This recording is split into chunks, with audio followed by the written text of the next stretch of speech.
Hello, people of the internet. My name is JD Shadow. I want to bring up a quick topic. It's this concerning Cinemassacre and Channel Awesome, and this is no doubt going to make the rounds. And somebody is actually, maybe has already said something. I did see something on Twitter sourcing this and saying, yay for this. But let's calm ourselves down for a second and let's look at what is going on here. The post is from the Cinemassacre subreddit saying that someone talked to Ryan at EGX, showing off the AVGN Avengers and a few other games at a Screenwave both, and it was very interesting to hear what he had to say. Ryan is one of the members of Screenwave, of course, and the important thing is going to be at the second point, but the first one is saying that Ryan and Screenwave are trying to push James to work on as much as possible and want him to be personally involved in most of them. He mentioned the Immortal episode and how it is all one take, and to be honest, and he gives his personal opinion about that. And then it goes to number 2. This is the big one. This is the important one that we're going to focus on here. He's saying that Cinemassacre has cut ties with Doug Walker and removed him from AVGN Avengers 2. Ryan knew about the controversy and the god-awful review Doug did of Pink Floyd's The Wall, which he said, quote-unquote, bombed. Now, there are reports, however, and this is where I want to calm everybody down before anybody starts taking off with this, that Rob Walker did a stream a couple weeks ago and said that him and James and Doug and James are still talking, they're still friends, and they visit each other once or twice a year. So there is that, and also Channel Awesome had recently retweeted something from Cinemassacre. So if this is the case, if this is something that had occurred, it had to have occurred very recently. Reason that I am saying that, and the reason why I'm bringing this up, and I will link to you the archive to this in the description below this video so you can take a look at it and judge for yourself. But the reason that I'm saying that is because this doesn't make any sense. You can no doubt say that it is very much documented what I believe about Change the Channel, what I think about this whole thing, and what my feelings of it were, and what my interpretations of it are. There's no doubt that I get a lot of heat for that, because I'm one of the few people who have actually condemned Change the Channel. That's one of the things that I have said quite openly, and how it's become. It seems like cancel culture has taken a hold, has co-opted it, and has ran with it, and has just made it into a cesspool of toxicity. So there is that. The second thing I want to bring up is that these are the same group of people. This is the same cloth of people, not necessarily the exact same people, but the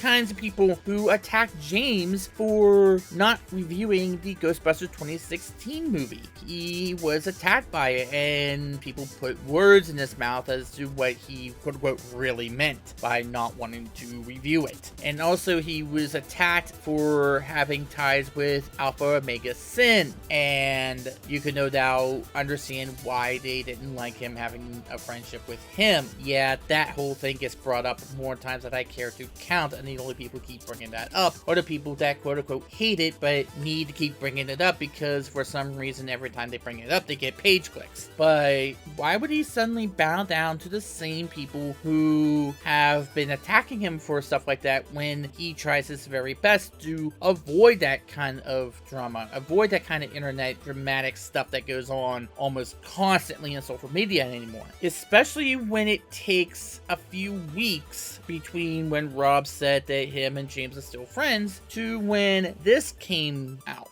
when somebody said that it was a 1.5-year old controversy, which I'm pretty sure Doug and James have talked about at length since it first broke. It's been 1.5 years now, and they're just now getting into it. Something doesn't seem right about that. And second of all, about a review of The Wall, and I've seen this whole thing get ultra polarized. Now, I'm not one of those people who are going to defend Nostalgia Critic at every turn. I have said that. I have said it countless times that me taking Channel Awesome side on some of those things that we're going to talk about doesn't mean that I am completely exonerating them from anything. They still still have a lot of things that perhaps they could have cleared up and made some things better, and I do believe that they have become a better organization because of that. You see a lot of the current members of Channel Awesome enjoy the time there, and they have a lot of fun there, while the people who changed the channel, they seem to be very bitter, attack their fan base for no reason whatsoever. They seem to make ultimatums of who you are allowed to be fans of and who you're not allowed to be fans of. So it just seems like it's night and day with that. But it's not like he has never gotten criticism for a review of his. It is not as if he's never gotten critically panned for something he's done. And I don't understand why it's this review that everybody seems to just be on a mission to make sure it fails.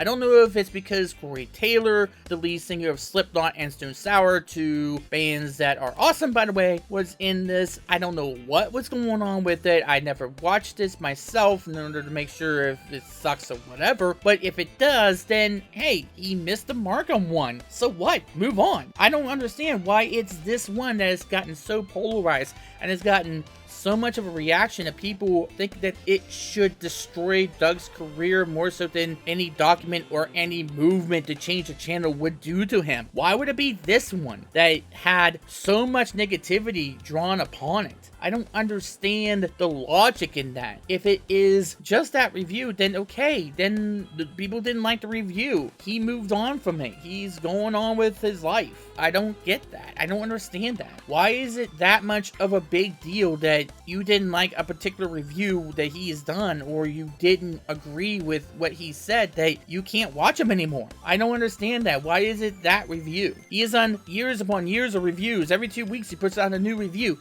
Every couple weeks, and no, I don't agree with everything he says, but I don't let it be the death of anything. I don't understand why people are that angry about him even doing that review. I don't understand it. Why is it that review that is getting that much attention? People, he made a review. It didn't land with some people. It's gonna be okay. The world is going to keep turning. People are still gonna walk the streets of the world. The sun is gonna come up on the next day. It's gonna set in the nighttime. The moon will come up as it always has. The world is suddenly not going to end because his review of The Wall exists, because of what he did, whatever he did. It is not going to be the end of the world. Please, let's get over the fact that this review exists. I don't understand it, and I don't understand why that would be the main thing that drives him over the edge here. Now, this could be maybe Screenwave taking charge of saying that they don't want to work with him, and for that, I say, what is going on here? That is something that they need to really explain, and can't just explain through a Reddit post by someone who we don't know how credible that is. So I'm going to post the thread, the archive of the thread, in the description below this video. I want to know what you guys think. Is this something that is true? Is not true? Are we going to get some confirmation? And I do believe we need some more confirmation here. Remember that not only are these a group of people who are in the same cloth as who attacked James in the past, not only that, but has been proven to be extremely toxic. That this whole thing has had every sort of thing said about it and toward it or whatever. It lost a lot of credibility the second that it showed just how toxic and how crazy and how deplorable they could get with the doxing and the swatting and the denying that anybody was swatted, and the ways that Allison Pregler has essentially turned on a lot of her friends and said they were never friends, and has had a Twitter meltdown every week about Brad or Doug or whatever, and has shown just how much she is obsessed with all of this, with stalking the Reddit forums and stalking anybody who dares to criticize her and tries to take down content that is critical of her and tries to make excuses for it and all of this other stuff. And he even said that she would not watch James Rolfe anymore because he is friends with Doug. If that is what is influencing this, then note to the people associated with Cinemassacre, that is the last person you need to cater to. That's the last person you should be associated with.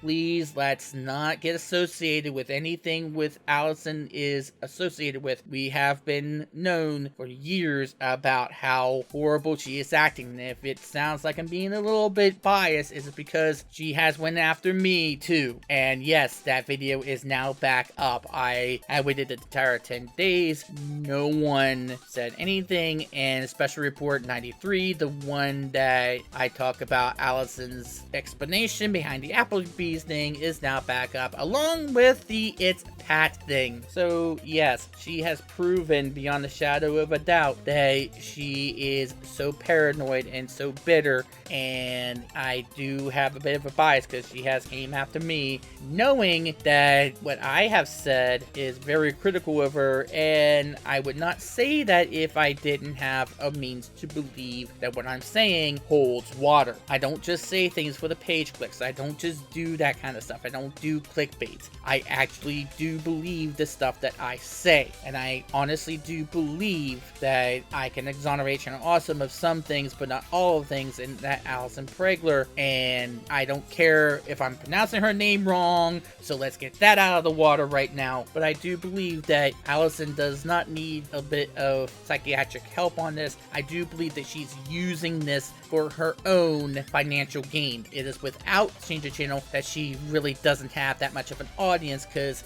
I don't think anybody is really watching her movie night stuff, and the only reason why she feels as though she was wronged by Doug or Channel Awesome is because they didn't bail her out. And without Change the Channel, without invoking Doug or Brad or anybody's name involved in it, she doesn't have that much of an audience above the cancel culture people who have co-opted Change the Channel hashtags and have made it into something it was never supposed to be, even though it was never much to begin with outside of the initial reactions, and everything that has been said or should have been said has already been said. These are the types of people that he is suddenly going to bow down to. These are the types of people that they're going to cater to now after everything that's went down, after everything that they've criticized James for. He's just suddenly going to take a side in a huge internet drama that is 1.5 years old, that he has probably talked with Doug about before and is still friends with even after that. I would definitely need more confirmation about that. And if that was the case, then a lot more on social media would have to be brought up about it than just one particular person who is sourcing the very same Reddit post that we should be questioning. But that is just my take on it. I just wanted to get this out there because I know people are going to focus on this, and it's already getting focused on. And by the way, the people who are calling foul on this on the Reddit posts are, yes, they're getting downvoted and attacked, as I thought they would, because some people who have taken a side on this have not wanted to listen to any other viewpoint about it. It seems like that's what they're going to go with, and that's all they're going to want to hear about it, which is why I'm making this video. So what do you think about it? Till next time, my name is JD Shadow. That just happened.